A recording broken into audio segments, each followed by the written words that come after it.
Welcome, everyone, to Leadership in Quarters podcast, the interview series, where leaders come to share their perspectives of different leadership topics.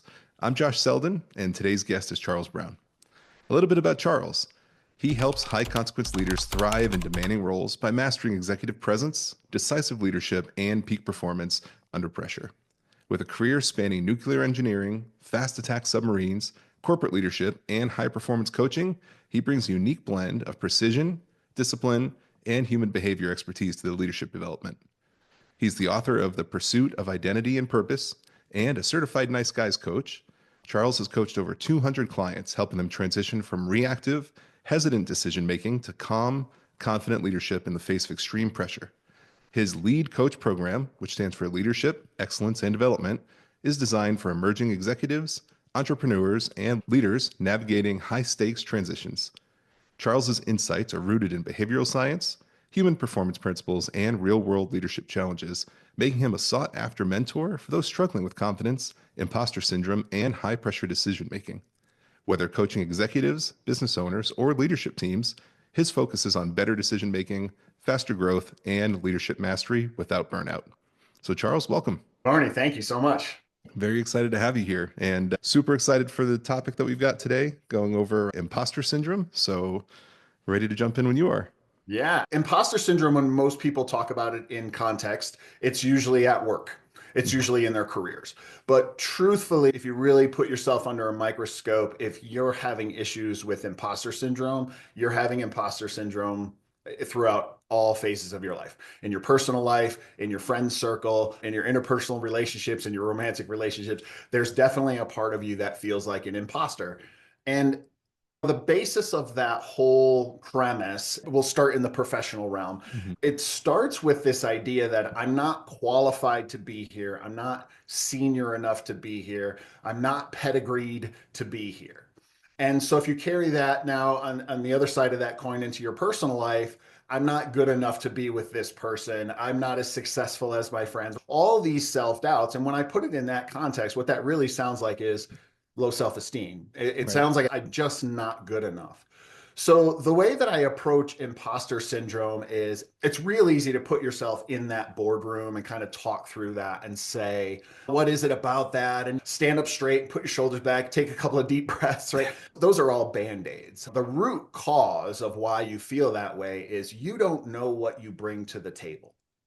You don't know what you bring to the relationship. You don't know what value you bring to your friends and family and to any situation.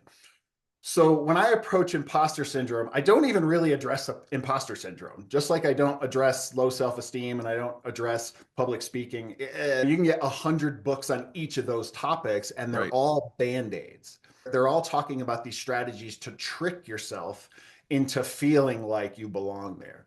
When in reality, the work that I do is let's go inside, let's go deep, let's go way down to what makes us who we are. So when I work with someone who, expresses feelings of either low self-esteem or imposter syndrome, it's okay, why don't you feel like you belong? Because this person is this and that person's that, and they did this one and they did that. Yeah. But what do you bring? And this is a little bit of a Star Trek society and Star Trek philosophy here, but I truly believe that the motto for my practice is that everyone has value. Mm-hmm. I've built my entire practice on it. I've reconstructed my life on that precedent. And so when you're really struggling with imposter syndrome, what you're really struggling with is your identity. You don't know your worth, you don't know your value, and you don't know what you bring to the team.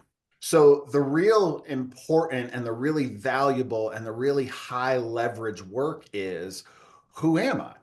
And what do I do better than anyone else? And the answer to those questions are, what are my non-negotiable values? What does my emotional needs profile look like? Don't think about it from the perspective of certifications and degrees and experience. It's not a resume. What you bring to life isn't a resume. What you bring to life is a perspective and a set of experiences that are unique to you. I'll take a breath there because I see you nodding along, which is great. It gives me a lot to think about. I immediately think of kind of the psychology side of it, where I wonder as you speak, how do you get those people to focus on themselves versus everything else? I feel like people in that zone are thinking, hey, I've got all these external influences that are causing me to be in this situation. And I have to imagine it's very difficult for them to stop thinking that way and start focusing internally. How do you get them to make that shift? Yeah, some of it is a little bit of coaching cliche, which is you've got to put your own oxygen mask on before you can help anyone else. Gotcha. And so that shift of getting a client, listen, if somebody's called me, they know they have a problem. Hmm. If you're buying a bunch of self-help books and you're surfing Amazon and you're watching a ton of videos and you're listening to this podcast, you know that something's not quite right. You're not performing up to your potential. Something's holding you back. So you're looking for an answer, which that is 51% of the problem right there. So if you're there and you're listening to this podcast or you're reading the books and you got a stack of them next to your nightstand, whatever the case is, good. Because again, I can't do these without referencing either Metallica or movies or something, but G.I. Joe said that knowing is half the problem, right? So there you go. And so knowing that there's a problem and searching for that problem, like good on you, because we are all unique. And because of those unique experiences, you may be experiencing your feelings as imposter syndrome, but the core root cause might be different than mine. So when you're talking to someone, and this is, listen, one of the most important things we can do as human beings, in the limited time we have here is spend your time working on that internal locus of control. Okay. Internal and external locus of control. That is the difference maker from people who are sleeping in the matrix and just going through the motion and pursuing other people's goals and doing what they think is supposed to be what they're supposed to do. That's an external locus of control. They said, if I do these things, then I'll get this result. Right. Let me pursue their goal. Let me win their prize. And then they wonder why they're dissatisfied with their life. People with an internal locus of control, this is who I am. This is what I want to do. This is what I think is important. And these are the goals that I'm going to pursue. So to more directly answer your question, yes, it absolutely starts with turning off that white noise, that external focus. And it happens actually pretty organically through my process, which is go through the exercise to define your non-negotiable values. That's important. That's what's important to you. Right. And that's the X on who you are, on drawing that box of who you are. And the Y is, what are my emotional needs? What lens do I see the world through? And so when you do those things, you have a really good starting point. You have a really good cornerstone of who you are as a person. Mm-hmm. So for me, imposter syndrome just hasn't been an issue since I started making my decisions through that cornerstone. Mm-hmm. Is this important? Does this align with my values? Is this going to honor my values?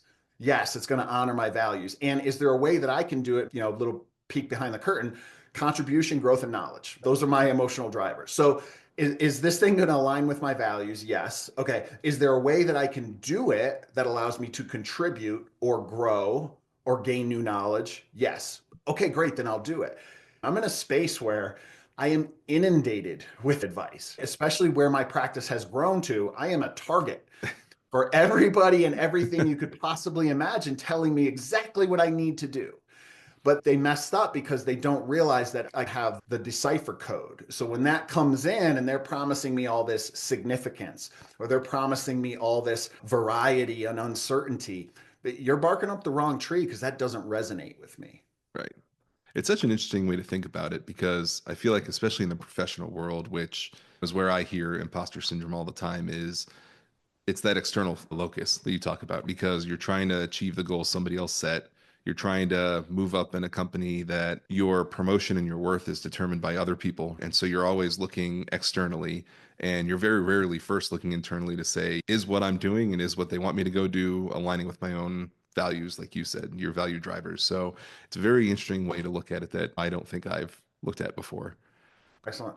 I do have a question that you made me think of. What, in your experience, are the type of people that you normally see imposter syndrome with? Is it a type of person that you can pick out a crowd and say, I know their personality type, there's a good chance they're experiencing this? Or is it pretty evenly, distributed across the board?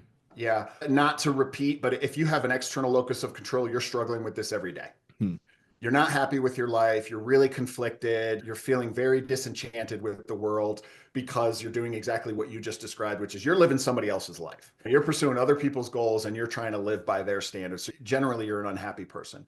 I will say that if your emotional needs profile is such that you seek a high level of significance and you are in a very challenging field, very technical field, or medical, legal, tech, high tech fields like cutting edge tech fields, those are very highly competitive, very hierarchical organizations, which definitely predispose themselves to pushing people to do more than they want to. So there's another side of imposter syndrome that, time permitting, we need to talk about this idea of I'm not quite ready to do it, but I'm going to do it anyway. That's a different discussion about imposter syndrome. But right now, doing what you don't really want to do because you feel pressured or compelled to do it, that absolutely happens in those fields and in those organizations that strongly and heavily reward that. I see a lot of problem with that because it's not necessarily a results-based award. It's more of an action-based reward, which is, hey, you did something and it completely blew up, but that's what we like to see. That sets well with some people. They're like, oh, good, it wasn't a graded quiz. But other people are like, my work and the quality of my work matters to me very much. And I'm very embarrassed by the results of that thing. And now they're pushing me to do it again and an even bigger role. That is someone who is absolutely uncomfortable. They're squirming in their seat every day and they're just headed for burnout. I'll be honest with you. So the type of people are those who are most susceptible to external influence and who don't have a clear vision of what they want in their own life. The stick in the river kind of thing. They're just floating around and getting pushed one way or another. Their partner or their spouse might say, oh, you should do this and we should move here and you should take this job and this is a new field and you should do this. And I have the capacity, I have this degree that says I can do that, but is it what I really want to do? That's a whole different conversation. Yeah, and it's interesting because you have these two different factors weighing on you, two different external factors. You have your home life and your professional life, and a lot of times they conflict with each other because, like you said, you may not like what you're doing, but you've obviously got the work pressure that pushes you to continue doing that. But then if you go home and you're the breadwinner and you go to your family and say, hey, I don't like what I'm doing, and they say, we can't not have you Yeah. working or else we can't live, it also ties you into this unwinnable situation, which may lead to the imposter syndrome also. Yeah. If you're living somebody else's life, you're going to win prizes that you don't want. Yeah. Exactly. That's what happens. And that's not going to drive you to want to do more. Exactly. And not to make it about me, when I discovered these things and realized these things and really turned my life around and started making different decisions, that's where the rubber meets the road. Every day we make thousands of decisions. Every one of those decisions is either more in alignment or less in alignment with who I am as an individual, with my identity. And I started to make more and more decisions that are aligned with my identity. And I didn't change jobs. I was in the same job at the time. I was a manager of projects. So I had a group of about 8 or 10 project managers, another 8 or 10 construction managers, and about 15 or 20 construction superintendents who answered to me. And I had a colleague as well. But the point being, I didn't change jobs, but I changed this. Right. And I changed the focus of my decisions and the performance of that group, the buy-in of that group, the morale of that group, my own performance, my own morale. Nothing else changed except that I made different decisions every day. And I chose to focus on the things that were important to me, which, I don't want to bring them up because then it's going to sound like a recipe for how to have success. The real secret to the recipe was I made decisions that were in alignment with who I was as an individual. And since then, after that, offered promotions, promoted again, moved to another department, became a deputy director of the project management office. Wow. Why? I was doing the same job. I have the same degrees. I have the same certification. I have one more year of experience. But on a career of 30 years of experience, one more year did not. What made the difference was how I showed up and where I chose to focus my energy. And for me, where I chose to focus my energy was everyone has value. So I looked at this team of 30 odd people plus everyone else who had interacted with us on a daily basis. So hundreds of people. And I chose to say that every one of those people has value. and I approached those problems differently. And I walked into those rooms differently, looking to be basically a servant leader. Like, what's Right. the problem? Let me see if I can deconflict this. That person just doesn't look like they're being appreciated. What do they bring to the table? Oh, nobody knew this about them. And everything changed from that perspective. No matter what position you're in right now, I would absolutely bet good, hard, cold cash that just changing the way you show up changes your performance, changes how you're perceived by your company. And you don't have to necessarily pursue their template pre-made award. You can win your own awards. Yeah, I feel like a lot of people don't realize that everybody feeds off their leader's energy. And so if you're in that situation like you talked, where you're down and you're not serving yourself and your own values and you're not exuding that energy of, frankly, that you want to be there, nobody else is going to really feel it either. And when you flip the script like you're talking about and looking at it differently and energizing yourself, I feel like it's got a twofold approach. You have the people that are working for you see that and they're like, oh, this guy enjoys what he's doing and feels like it's the right thing to go do, then we do too. And then now you have the energy to be that servant leader to go and take care of them also and really tie into EQ as opposed to the IQ side, which I feel like is more and more important these days than it has been, to make sure that we're taking care of them also. Yeah, absolutely. In my lifetime, at least, I can't really pick a time where leadership was more important and more necessary than ever. And it is right now, given the divisiveness of our executive leadership. Yeah, It's just that then you have to push that leadership. You have to fill that void right. from below, which is Exactly. us, which is people who are interacting with each other every day. And it's a horrible thing. We wouldn't wish this on anyone. You just having these kind of stressful times, but every one of those times is an opportunity and people do rise to the occasion. And I'm going to give myself the little sticker for saying, yeah, I'm stepping right into it. And I'm trying to help as many people, just like you are, trying to help as many people as possible to get through this and not just survive, but hopefully thrive and use this as an opportunity for change. Mhm. So, how do you find the people in the middle? And what I mean by that is, as you've talked, I realize you've got the people who probably don't have imposter syndrome, and I don't know how prevalent those people are, right? And then you've got the people who are 100% aware they have it. And they're the people that do the research and reach out to you and do all these things. And then you've got the people in the middle who are probably feeling it, but their teams and their leaders don't really realize that. And so we have these people on our teams that are walking around kind of questioning, should I be here? Am I in the right role? Am I as good as they tell me I am? Or whatever their thought process is. Without us knowing and without them being so obvious as to ask for help or to research it, how do you approach and find those people? Yeah, yeah. So a lot of my technical background bleeds over into my coaching. I'm absolutely a huge proponent for EQ. It is a learnable skill. Develop your emotional intelligence. It's going to take you further than anything. But I draw from the technical world quite a bit. And Mhm. one of the trainings and certifications and programs that I went through that significantly changed the way I see the world was my Lean Six Sigma training. Hmm. And so I went through a year, maybe 14-month long process to earn my black belt. And then after that, I went through more training to design for Six Sigma and earned a master black belt. Wow. But what's important about that is the way you see the world. And I don't want to turn anybody off, but this is a superpower, I promise. It's not Yes. cynical. It's a superpower. When I look at a client, when I meet a client, when I meet a person, even if I'm just having a conversation with someone, Mhm. I look at them like they are a corporation, like they are a process. Because frankly, we all are. We are all a process. Inputs come in, we do something to that input and we make a decision and we make some kind of an output. Just a little bit robotically, I can say that we're a process. I can see human beings as a process. Mhm. So in any process, if you apply Lean Six Sigma tools to that, you can improve that process. You can eliminate waste, you can improve quality, you can input throughput. And that's what I've done for myself. I've optimized my life, but not in a clinical, cynical way, Mhm. in a quality of my decisions. I have cleaned my lens. So when inputs come in, I know exactly how I'm seeing them and what perspective and then what goes out. But anytime you're going to improve a process, the most important thing to do is capture the as found.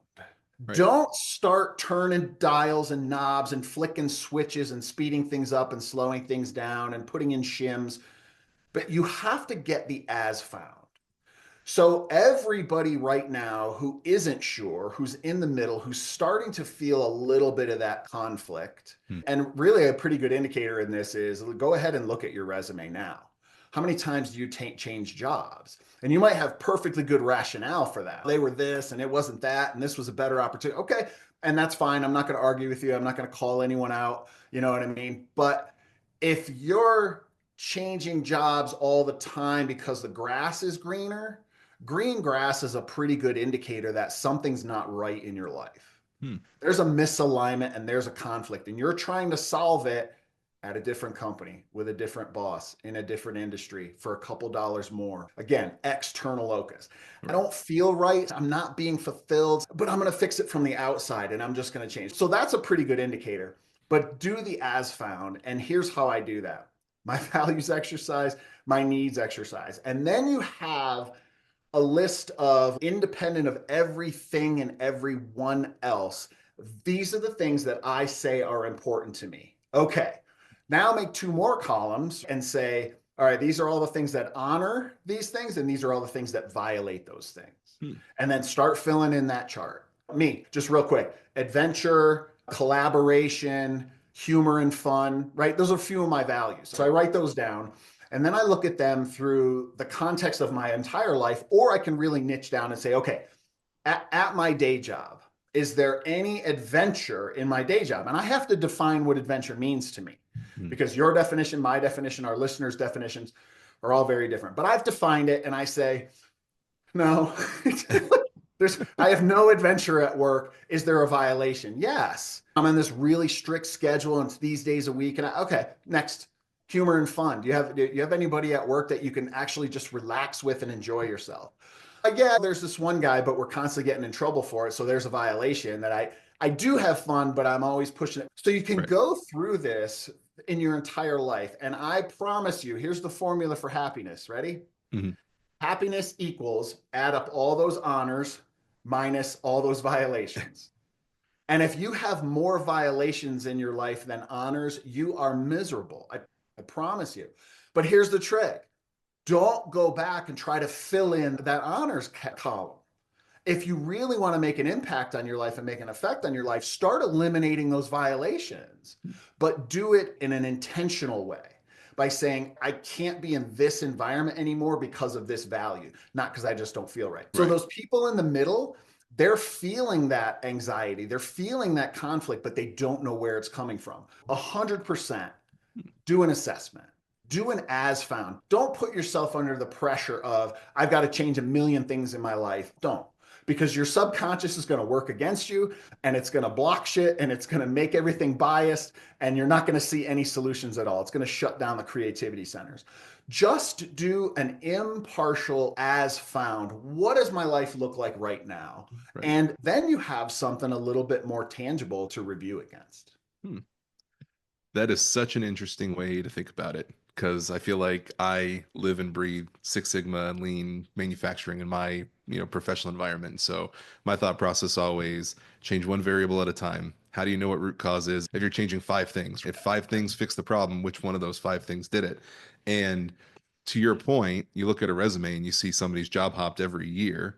And the reason they're job hopping every year is because they haven't gone data based, they've gone feelings based. And the way you've laid this out makes perfect sense to me, because if you don't know what your negatives are and you don't know what the data is behind that and what those actual actions are that are making you unhappy, you're blindly throwing a dart at a board hoping the next place is going to fix it. But if you don't know what you're asking them to fix, then more times than not it doesn't, and then you just continue that cycle. Yeah. It's just a very cool way to think about it. So another thing that we learned then is spend 95% of your time and effort defining the problem. So many people come to me with, I need help with this thing. Okay, what makes you say that? But why do you feel that way? And why do you believe that? And why do you believe, right? Five whys. Yep, exactly. And ultimately, what they've done is they've chosen a safe or acceptable solution to a completely different problem. I worked with this one organization, and it's an industrial setting. So there's a lot of piping, and some of that piping is hot and some of that piping is cold. So it's lagged, it's insulated. Mm-hmm. All right. And operators are running around stepping on that lagging to reach valves and to reach, and it crushes that insulation, and it basically makes the insulation void. Right. Because what insulation does is it traps air. And okay. Yep. So they spent $275,000 on a safety at heights program to teach operators how to work safely at heights. Now, they had already implemented it. They had rolled it out probably a month before I got there. And the operations manager said, yeah, if you want to do something for me, go out, do an assessment and see how they're doing. Let me look at your safety record. How many people have fallen? Nobody's fallen. Nobody's gotten hurt. Then how can you say this is a safety issue? Because they're doing this thing that I asked them not to do. But here was my point. Every pipe that was being stepped on was between 2 and 3 feet off the floor, which basically means everything that was being operated was at that like 10 to 11 foot. Right. And what we know about 10 to 11 foot is it's this far out of reach. Yep. It's close enough that I can reach it, but it's not so far that I think it's worth going to get a ladder. That's what it was. The problem was not that people didn't know how to work safely at heights. The problem was, this is a pain in the ass. I'm in a rush. It's not worth going all the way over there, bringing a ladder over here to climb up to get that extra 6 inches or extra foot of reach that I need. Yep. So for free, I went to the machine shop, grabbed 2 valve handles and a rod, and had a welder weld them together with a couple of fingers on there. Now you have this extended valve operator where you can, nobody ever stepped on lagging again. So they spent $275,000 to fix a problem that they did not have. Right. Because they wanted a quick solution. And what they saw was people are climbing on stuff. We have a safety at heights problem. No, you don't. No, you don't. You have a convenience problem. You have a schedule pressure problem. Correct tool for the correct problem. So to your point, a lot of people will come to Barnes & Noble or Amazon or us and say, this is what I need. I just need help with my confidence. Why do you feel that? Why aren't you confident? It's the wrong question. And people were so tuned to just plug in a quick solution that they go in this cycle over. And psychologically, like I said, they pick the acceptable solution, which is, I just need to join Toastmasters and I'll be good. Yeah, it's so funny how difficult it is to get people to realize that you can't solve a problem if you don't know what the problem is, if you're not very clear on that. And what we always talk is, I've got a 3-year-old at home, and you have to approach it like you're talking to a 3-year-old, because you're going to tell them something and they're going to go, why? And until you get to that point where you really know what the driver is. So very interesting. I really appreciate all your time. The thoughts and experience that you shared for Imposter Syndrome is extremely valuable. And I've done an episode on my audio podcast on Imposter Syndrome. I've researched it to make sure I can at least support my group if they have it. And you've given me completely different things to think about, which is why I love doing this, because I am not the expert in anything. It's jack of all trades, expert of none. And so I love interviewing people who are the experts, who can give a different thought process and a different approach to these topics. Before we go, is there anything else that you want to share with the listeners? No, I think we nailed it. I really do believe that every one of these listeners, every one of you has value. Figure out what that is. Figure out what your value is, what is unique about you and what you bring to society. And man, watch your life change. Watch your life change. Perfect. Thank you again for the listeners. You can contact me at leadinquarters@gmail.com. We've got the YouTube page where this is, and the Facebook page at Lead In Quarters, and the Instagram at Lead In Quarters.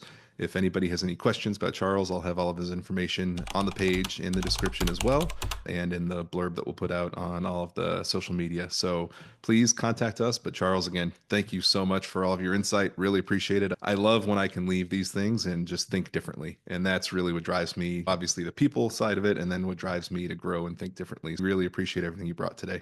Excellent. My pleasure. Thank you so much.